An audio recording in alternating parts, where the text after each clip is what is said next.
بسم اللہ الرحمن الرحیم۔ پیج نمبر 160 پہ آج ہم ایک نئے شاعر کو پڑھیں گے، خواجہ حیدر علی آتش۔ 1764 میں پیدا ہوئے اور 1827 میں انتقال ہوا۔ ٹھیک ہے، میر تقی میر کے بعد بڑے شاعر خواجہ حیدر علی آتش۔ اور بھی ہیں، مصفی بھی ہیں، لیکن کتاب میں آپ کو انہوں نے جو منتخب کیا ہے وہ خواجہ حیدر علی آتش کو۔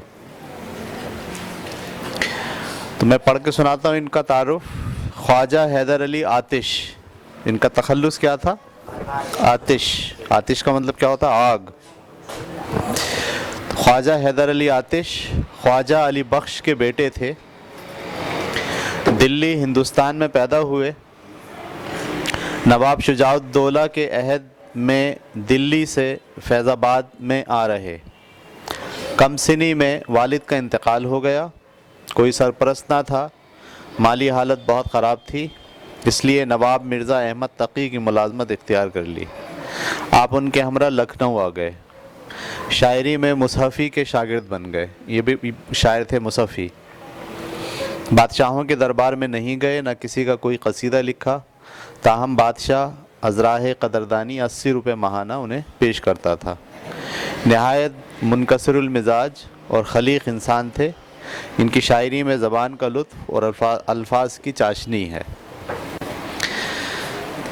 ٹھیک ہے، یہ ایک چھوٹا سا تعارف آپ کا۔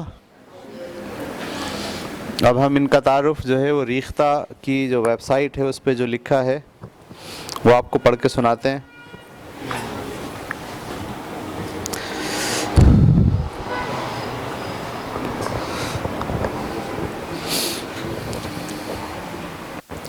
نام ان کا جو ہے وہ خواجہ حیدر علی ہے اور تخلص کیا ہے؟ آتش۔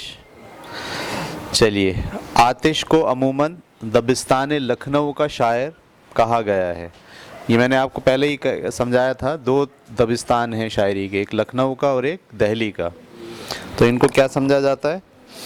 لکھنؤ کا نمائندہ شاعر کہا گیا ہے، لیکن حقیقت یہ ہے کہ ان کی شاعری میں دبستان دہلی کی شاعری کے آثار بھی موجود ہیں۔ وہ لکھنؤ کی خارجی اور دہلی کی داخلی، صحیح ہے، دو لفظ استعمال ہوتے ہیں اردو ادب میں، دہلی خارجی تاثرات کا بیان کرنا اور داخلی تاثرات کا بیان کرنا، کیونکہ آپ کو ادب کے بارے میں پتہ ہے کہ احساس کی شدت کا جمالیاتی اظہار ادب کہلاتا ہے۔ تو آپ کی احساس کی شدت دو طرح کی ہو سکتی ہے، ایک داخلی کا مطلب آپ کے اندرونی، ٹھیک ہے، یعنی اس سے آپ کے اندر جو کچھ احساس ہے، غم، خوشی، مسرت، اس کو آپ کہتے ہیں داخلی احساسات۔ اور خارجی احساسات کیا ہیں؟ جو باہر سے آپ کو آئے، جیسے سیاست ہے، معاشرت ہے، معیشت ہے، مذہب ہے، جو باہر سے جو اثرات آپ پر مرتب ہو رہے ہیں، جو سوچ پیدا ہو رہی ہے، اسے کیا بولتے ہیں؟ خارجی۔ تو عام طور پر یہ سمجھا جاتا ہے کہ جو دہلی کی شاعری ہے وہ داخلی ہے، اور جو لکھنؤ کی شاعری ہے وہ خارجی ہے۔ لیکن ان کے بارے میں یہ کہا جا رہا ہے کہ یہ ان کی شاعری میں دہلی کی داخلی شاعری کا انداز بھی موجود ہے اور لکھنؤ کی خارجی شاعری کا انداز بھی موجود ہے۔ وہ بنیادی طور پر عشق و عاشقی کے شاعر ہیں، ٹھیک ہے، یعنی ان کی جو شاعری جو گھومتی ہے وہ صرف اور صرف عشق پر گھومتی ہے بنیادی طور پر۔ ان کے یہاں لکھنویت کا رنگ ضرور ہے، لیکن خوشبو دہلی کی ہے، ٹھیک ہے۔ آتش وجدان اور احساس جمال کے شاعر تھے، وجدان اور احساس جمال کے شاعر تھے۔ رام بابو سکسینہ ان کو غزل میں میر و غالب کے بعد تیسرا بڑا شاعر قرار دیتے ہیں۔ آتش کا نام خواجہ حیدر علی آتش تھا اور ان کے والد کا نام علی بخش بتایا جاتا ہے۔ ان کے بزرگوں کا وطن بغداد تھا، جو تلاش معاش میں دہلی آئے تھے اور شجاع الدولہ کے عہد میں فیض آباد چلے گئے تھے۔ آتش کی پیدائش فیض آباد میں ہوئی۔ آتش گورے، چٹے، خوبصورت، کشیدہ قامت اور چھریرے بدن کے تھے۔ ابھی پورے طرح جوان نہ ہوئے تھے کہ والد کا انتقال ہو گیا اور تعلیم مکمل نہ ہو پائی۔ دوستوں کی ترغیب سے درسی کتابیں دیکھتے رہے، یعنی باضابطہ جو اسکولنگ تھی ان کی پڑھائی وہ ختم ہو گئی، اور بس ایسے ہی چلتے پھرتے کوئی کتاب پڑھ لی تو پڑھ لی، یہ ان کا مزاج تھا۔ کسی نگران کی عدم موجودگی میں ان کے مزاج میں آوارگی آ گئی۔ صحیح ہے؟ کیا ہو گئے؟ وہ بانکے اور شورا پشت ہو گئے۔ اس زمانے میں بانک پن اور بہادری کی بڑی قدر تھی، بات بات پر تلوار کھینچ لیتے تھے۔ اس زمانے میں تلوار چلتی تھی، اور کم سنی سے تلواریے مشہور ہو گئے تھے۔ ابے وہ تو بڑا تلواریہ ہے، ہر معاملے میں تلوار نکال لیتا ہے، کہتے ہیں نا ہاتھ چھوڑ ہے، بات بات پہ جو ہے وہ ہاتھ اٹھا لیتا ہے۔ تو کم سنی سے تلواریے مشہور ہو گئے تھے۔ آتش کی صلاحیتوں میں سپاہیانہ بانکپن نے نواب مرزا محمد تقی خاں ترقی، یہ نام ہے ایک آدمی کا، رئیس فیض آباد کو متاثر کیا، یعنی وہاں کا جو رئیس تھا، وہاں کا جو والی تھا، وہ متاثر ہوئے، جنہوں نے ان کو اپنے پاس ملازم رکھ لیا۔ پھر جب نواب موصوف فیض آباد چھوڑ کر لکھنؤ آ گئے تو آتش بھی ان کے ساتھ لکھنؤ منتقل ہو گئے۔ لکھنؤ میں اس وقت مصفی اور انشا کی مارکہ آرائیوں کو دیکھ کر، اس زمانے میں دو شاعر بہت مشہور تھے، مصفی اور انشا، ٹھیک ہے، یہ ہمارے ابن انشا نہیں، دوسرے انشا ہیں یہ۔ تو ان کی مارکہ آرائیاں تھیں، یعنی ایک غزل وہ پیش کرتے تھے، اس کے جواب میں ایک غزل یہ پیش کرتے تھے، اور لوگ بھی بہت سارے ان کے بھی شاگرد تھے، ان کے بھی شاگرد تھے۔ تو جب یہ آئے یہاں پر تو ان کی عمر کتنی تھی؟ 29 سال تھی۔ تو 29 سال میں یہ مصحفی کے شاگرد ہو گئے اور شاعری شروع کر دی۔ لکھنؤ میں رفتہ رفتہ ان کی صحبت بھی بدل گئی اور مطالعے کا شوق پیدا ہوا، یعنی بچپن تو ان کا اور لڑکپن اور جوانی یہ سب تو اس میں گزر گئی، مارا ماری میں، لڑائی میں، جھگڑے میں، صحیح ہے، لیکن جب 29 سال کی 30 سال کی عمر پختگی کی آئی تو اب ان کو شوق پیدا ہوا مطالعے کا، پڑھنے کا، غور و فکر کرنے کا۔ یہاں آ جائیں، یہ ہٹا کے نیچے رکھ دیں، ٹھیک ہے۔ اور رات دن علمی مباحث میں مصروف رہنے لگے۔ مزاج میں گرمی اب بھی باقی تھی اور کبھی کبھی استاد سے بھی نوک جھوک ہو جاتی تھی۔ کیوں؟ ٹھیک ہے بھائی، تو یہ تھا جناب ان کا۔ اچھا،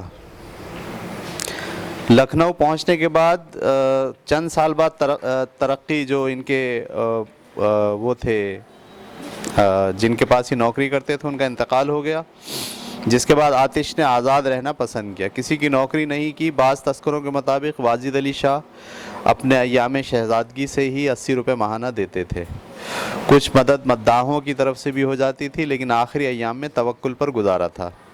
پھر بھی گھر کے باہر ایک گھوڑا ضرور بندھا رہتا تھا، ٹھیک ہے، شاہانہ انداز تھا ان کا۔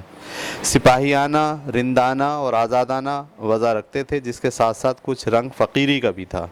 بڑھاپے تک تلوار کمر میں باندھ کر سپاہیانہ بانک پن نبھاتے رہے، ایک بانکی ٹوپی بھووں پر رکھے، جدھر جی چاہتا نکل جاتے۔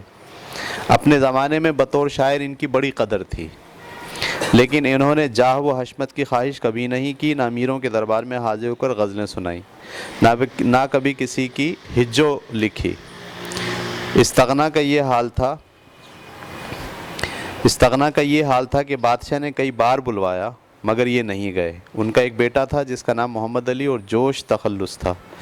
آتش نے لکھنؤ میں ہی 1848 میں انتقال کیا، ٹھیک ہے۔ ان کا جو دیوان تھا وہ ان کے زمانے ہی میں چھپ گیا۔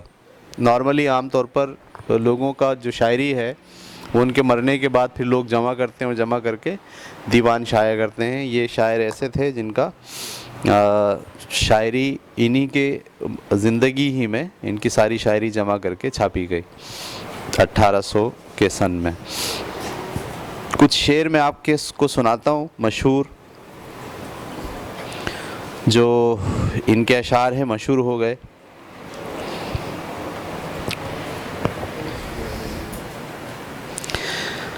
شعر کہتے ہیں: بت خانہ توڑ ڈالیے، مسجد کو ڈھائیے۔ بت خانہ توڑ ڈالیے، مسجد کو ڈھائیے، ڈھانے کا مطلب اس کو بھی گرا دیجیے۔ دل کو نہ توڑیے، یہ خدا کا مقام ہے. صحیح ہے، شعر کہا ہے. اگلا شعر، ناپاک ہوگا کبھی حسن و عشق کا جھگڑا. ناپاک ہوگا کبھی حسن و عشق کا جھگڑا، وہ قصہ ہے یہ کہ جس کا کوئی گواہ نہیں.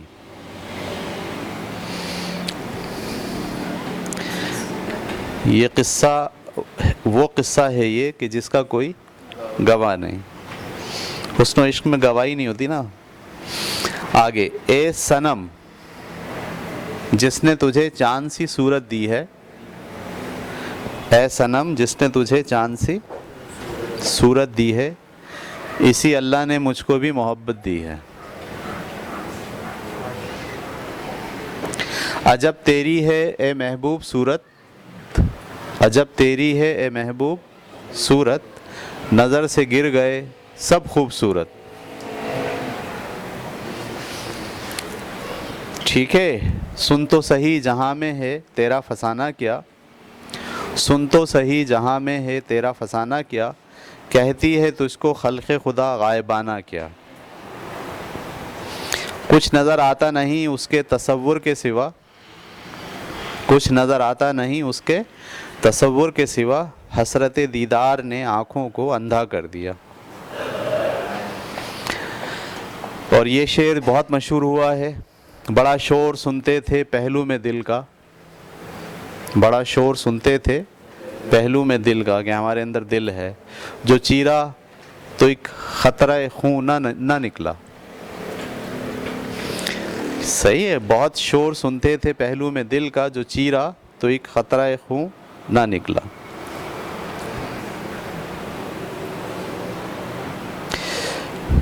جو اعلیٰ ظرف ہوتے ہیں ہمیشہ جھک کے ملتے ہیں. یہ تو آپ نے رکشے کے پیچھے بھی پڑھا ہوگا. جو اعلیٰ ظرف ہوتے ہیں ہمیشہ جھک کے ملتے ہیں، صراحی سرنگو ہو کر بھرا کرتی ہے پیمانہ. شراب کی صراحی جب جھکتی ہے تو کیا بھرتی ہے؟ پیمانہ. جو اعلیٰ ظرف ہوتے ہیں ہمیشہ جھک کے ملتے ہیں، صراحی سرنگو ہو کر بھرا کرتی ہے پیمانہ. دوستوں سے اس قدر صدمے اٹھائے جان پر، دوستوں سے اس قدر صدمے اٹھائے جان پر، دل سے دشمن کی عداوت کا گلہ جاتا رہا. نہ پوچھ حال میرا چوب خشک صحرا ہوں، نہ پوچھ حال میرا چوب خشک صحرا ہوں، لگا کے آگ مجھے کارواں روانہ ہوا. نہ گورے سکندر نہ ہے قبر دارا، مٹے نامیوں کے نشاں کیسے کیسے.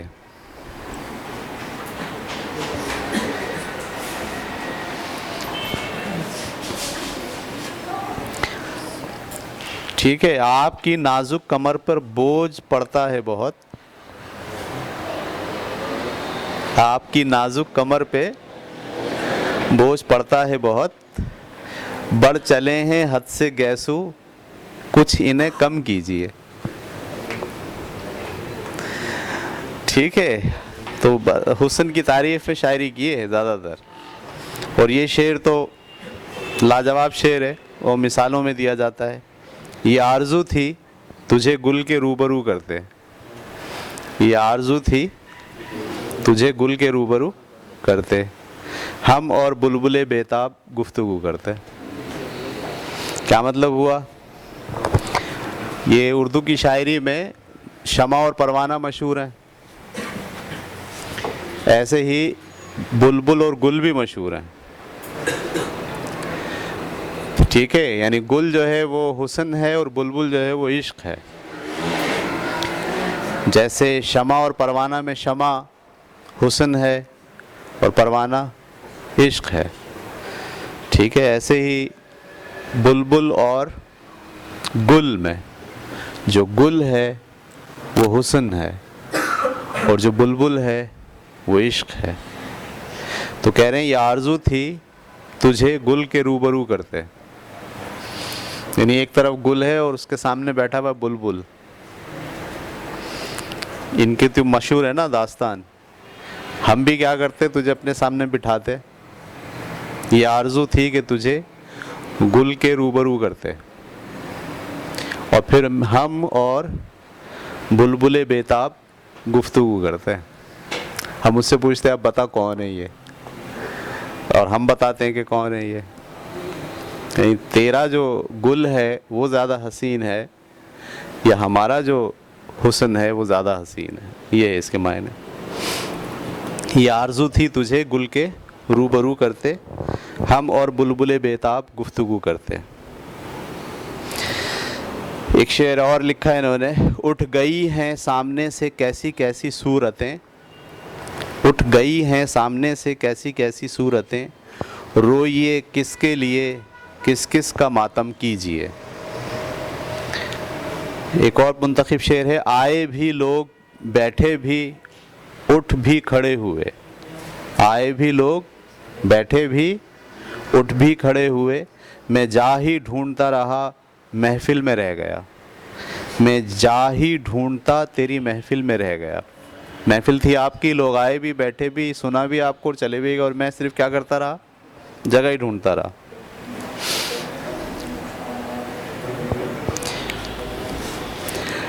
ایک عجیب لفظوں کو استعمال کیا, اب ملاقات ہوئی ہے تو ملاقات رہے, اب ملاقات ہوئی ہے تو ملاقات رہے, نہ ملاقات تھی جب تک کہ ملاقات نہ تھی. سفر ہے شرط, یہ بھی آپ کو رکشوں کے پیچھے مل جائے گا. سفر ہے شرط مسافر نواز بہتیرے, سفر ہے شرط مسافر نواز بہتیرے, ہزارہا شجر سایہ دار راہ میں ہے. جو دیکھتے تیری زنجیر زلف کا عالم, جو دیکھتے تیری زنجیر زلف کا عالم, اسیر ہونے کی آزاد آرزو کرتے. الہی ایک دل کس کس کو دوں میں, الہی ایک دل کس کس کو دوں میں, ہزاروں بت ہیں یہاں ہندوستان میں.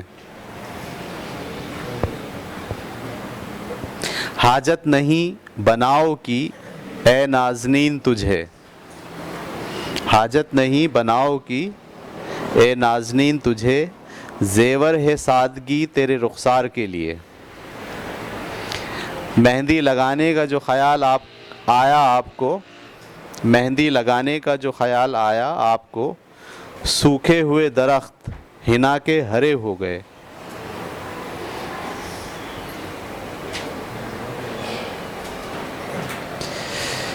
ٹھیک ہے جی, تو یہ میں نے آپ کو چند منتخب شعر پڑھ کر سنائے. اب ہم پڑھنے جا رہے ہیں ان کی غزل جو ہماری کتاب میں دی گئی ہے. صفحہ نمبر 161 پر موجود ہیں. دہن پر ہیں ان کے گما کیسے کیسے, کلام آتے ہیں درمیاں کیسے کیسے. دہن کسے کہتے ہیں, منہ کو کہتے ہیں دہن, ٹھیک ہے. دہن پر ہیں ان کے گما کیسے کیسے, کلام آتے ہیں درمیاں کیسے کیسے.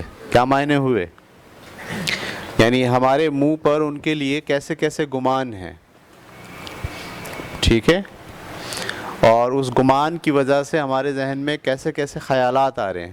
کلام آتے ہیں درمیاں کیسے کیسے. زمین چمن گل کھلاتی ہے کیا کیا, زمین چمن گل کھلاتی ہے کیا کیا, بدلتا ہے رنگ آسماں کیسے کیسے. کیا بات ہے, ٹھیک ہے, یعنی جو ہماری زمین ہے کیسے کیسے گل کھلتے ہیں یہاں, اور آسماں کیسے کیسے رنگ بدلتا ہے, ٹھیک ہے. یہاں تشبیہ کے طور پر بھی لکھ سکتے ہیں بدلتا ہے رنگ آسماں کیسے کیسے, کا مطلب قدرت اور خدا کی خدائی کیسے کیسے جو ہے وہ سختیاں لے کر آتی ہے زمین کے اوپر, اور زمین پر جو ہے وہ کیسے کیسے نئے نئے لوگ آ رہے ہوتے ہیں.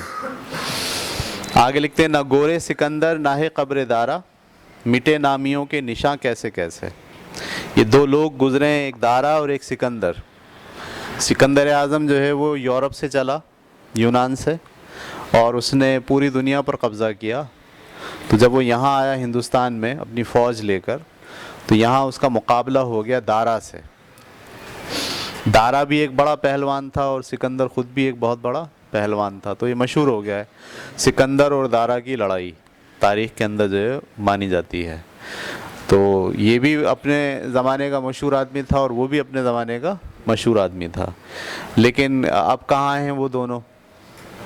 آپ کو پتہ ہے سکندر جب مرا تو اس نے وصیت کی تھی کہ جب میں مروں اور میری لاش لے کے جائیں لوگ، تو میرے دونوں ہاتھ کفن سے باہر نکال دینا، تاکہ سب لوگ دیکھیں کہ جب سکندر مرا تو ساتھ لے کر کچھ نہیں جا رہا تھا، وہ سب کچھ یہیں چھوڑ کے جا رہا تھا۔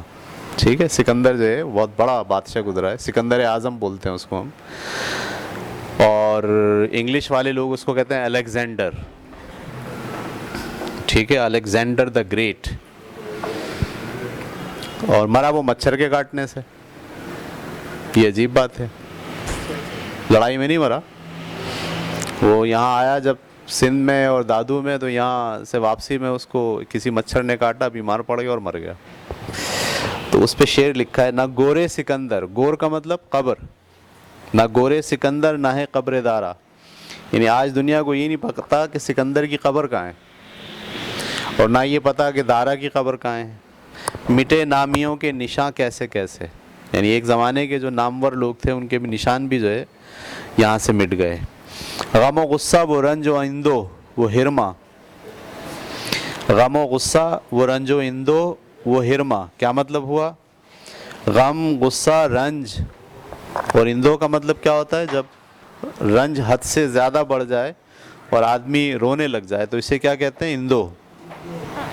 وہ ہرما، ہمارے بھی ہیں مہرباں کیسے کیسے، یعنی سارے غم، سارے دکھ، سارے پریشانیاں یہ سب ہم پہ ہی مہربان رہتے ہیں ہر وقت۔ صحیح ہے، ہمارے ساتھ ہی لگے رہتے ہیں، چپکے رہتے ہیں۔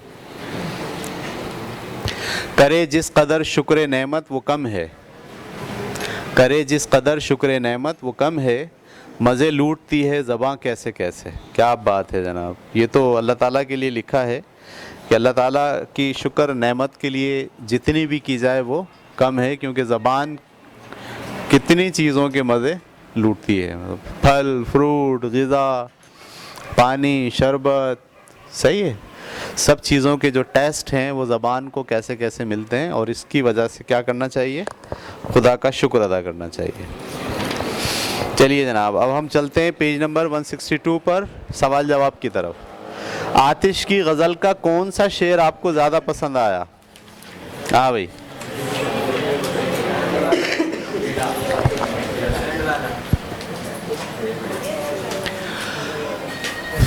جی اریب، آپ کو کون سا پسند آیا؟ جب پسند آتا ہے تو پھر سوچ کے نہیں بتاتے، کوئی ایسا ہوتا ہے شعر جو لگا ہوتا ہے جا کے دل کو، ایسا ہی ہے؟ کوئی سا بھی نہیں لگا؟ تیری کے جی آپ پیچھے والے، ہاں تیسرا پڑھ کے سنائیے۔ نہ گورے سکندر نہ ہے قبر دارا، مٹے نامیوں کے نشان کیسے کیسے۔ جی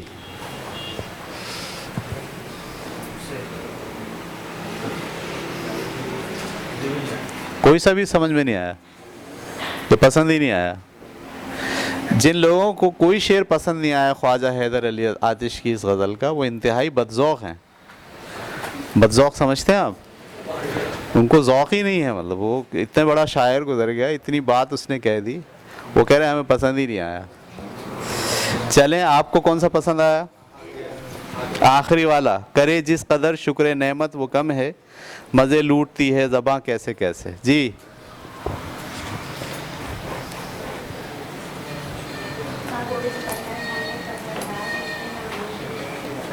نہ گورے سکندر نہ ہے قبر دارا، مٹے نامیوں کے نشان کیسے کیسے۔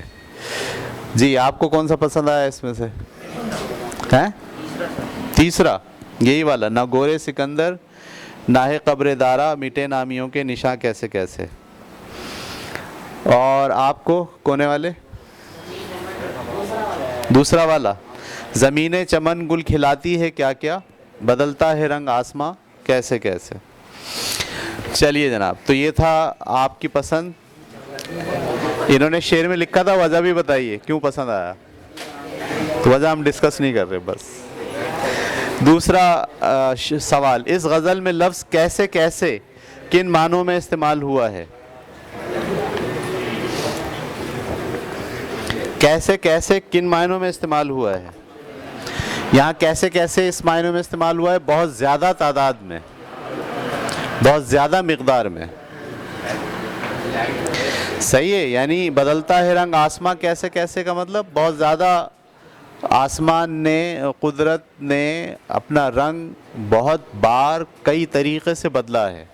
جیسے مٹے نامیوں کے نشاں کیسے کیسے، اس کا مطلب ہے بے شمار لوگوں کے جو نام ہے وہ مٹ گئے. جیسے مہرباں کیسے کیسے، یعنی جتنا بھی غم ہیں، دکھ ہیں، درد ہیں، وہ سارے کے سارے وہ بہتات میں، بہت زیادہ تعداد میں ہم پر مہرباں ہیں. تو کیسے کیسے کن معنوں میں استعمال ہوا ہے؟ بہت زیادہ تعداد میں. ٹھیک ہے. اس غزل میں استعمال ہونے والے محاورات لکھیے. محاورے کیا ہیں؟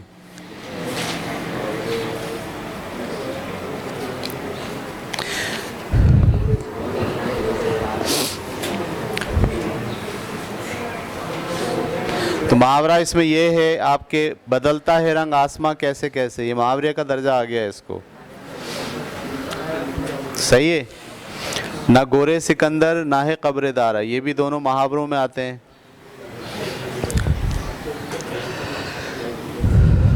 مزے لوٹتی ہے زباں کیسے کیسے، یہ سب محاورے ہیں اس میں. اچھا جی، اب چلیے سوال نمبر 4 پر. اس غزل میں صنعت تکرار کے لیے کون سے لفظ آئے ہیں؟ جو چیز بار بار ریپیٹ ہوئی ہے کیسے کیسے. ٹھیک ہے، یہ صنعت تکرار کے لیے آئے ہیں. اس غزل کے قافیے اور ردیف کے الفاظ کون سے ہیں؟ قافیے اس میں کون کون سے ہیں؟ گما، درمیاں، آسماں، نشاں، مہرباں، یہ سب کیا ہیں؟ قافیے ہیں. اور ردیف اس میں کیا ہے؟ کیسے کیسے.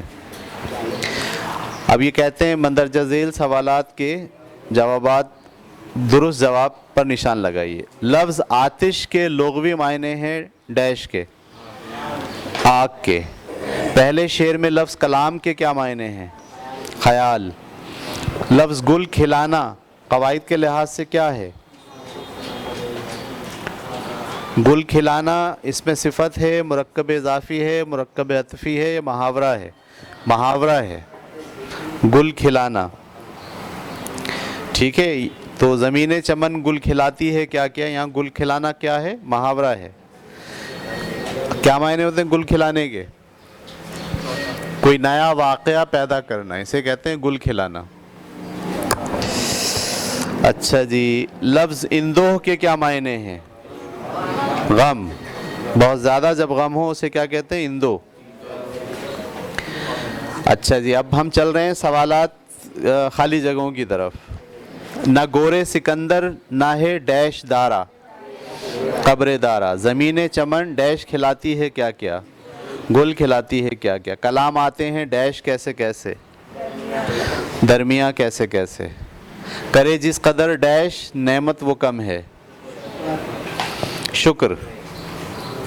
اچھا جی، اس کے معنی لکھنے ہیں الفاظ کے. دہن، کیا معنی ہوتے ہیں دہن کے؟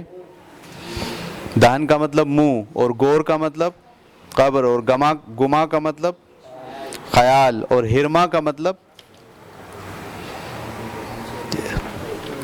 دکھ، درد، نا امیدی، محرومی، اس کو ہم کہتے ہیں ہرما. اور رنج کا مطلب بھی کیا ہوتا ہے؟ دکھ.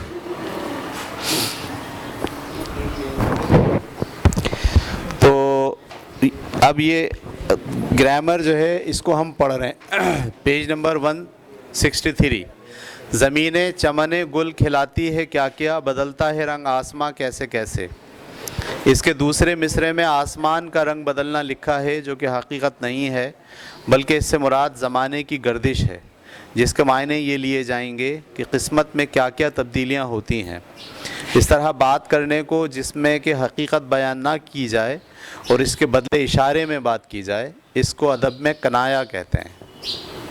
صحیح ہے، اشارے میں بات کرنا، اصل مطلب تو کچھ اور ہے۔ جیسے گل کھلانا، ٹھیک ہے، اب گل کھلانا، گل کا مطلب کیا ہوتا ہے؟ پھول، اور کھلنا کا مطلب کیا ہوتا ہے؟ کھل گیا پھول۔ تو لفظی معنی تو کچھ اور ہیں، لیکن اصل میں کیا ہے؟ جیسے وہ کوئی بچہ جو ہے وہ رپورٹ کارڈ لے کے جائے اور ابا کہے کہ لاؤ بیٹا اپنی رپورٹ کارڈ، دیکھتا ہوں تم نے کیا گل کھلایا ہے۔ بولے لاؤ تمہاری یہ رپورٹ کارڈ دکھاؤ، میں دیکھتا ہوں کہ تم نے 1 سال میں کیا گل کھلایا ہے۔ تو اس نے جو لفظ بولا ہے گل کھلایا ہے، وہ حقیقت میں نہیں بولا ہے، بلکہ اشارتاً اس لفظ کو یہ بولا ہے کہ تم نے جو حرکتیں کی ہیں پورے سال، اس کے کیا نتائج نکلے، نتیجہ نکلنا، اس کو کیا کہتے ہیں؟ گل کھلانا۔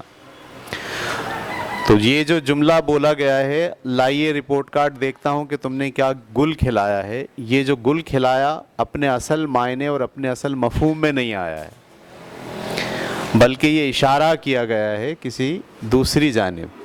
تو جو اس طرح کے جملے اردو ادب میں استعمال کیے جاتے ہیں، اس طریقہ کار کو اور اس استعمال کو اردو میں ہم کہتے ہیں کنایا، ٹھیک ہے۔ جیسے بدلتا ہے رنگ آسماں کیسے کیسے، یہاں آسمان کا رنگ بدلنا نہیں ہے، بلکہ قسمت کا رنگ بدلنا ہے، ٹھیک ہے۔ جو مشکلات آتی ہیں، گردش آتی ہے، حالات آتے ہیں، وہ کہاں سے آتے ہیں؟ اوپر سے ہی آتے ہیں۔ قسمت کی خرابی جو آتی ہے، کہتے ہیں آسمان ہمارے خلاف ہو گیا ہے۔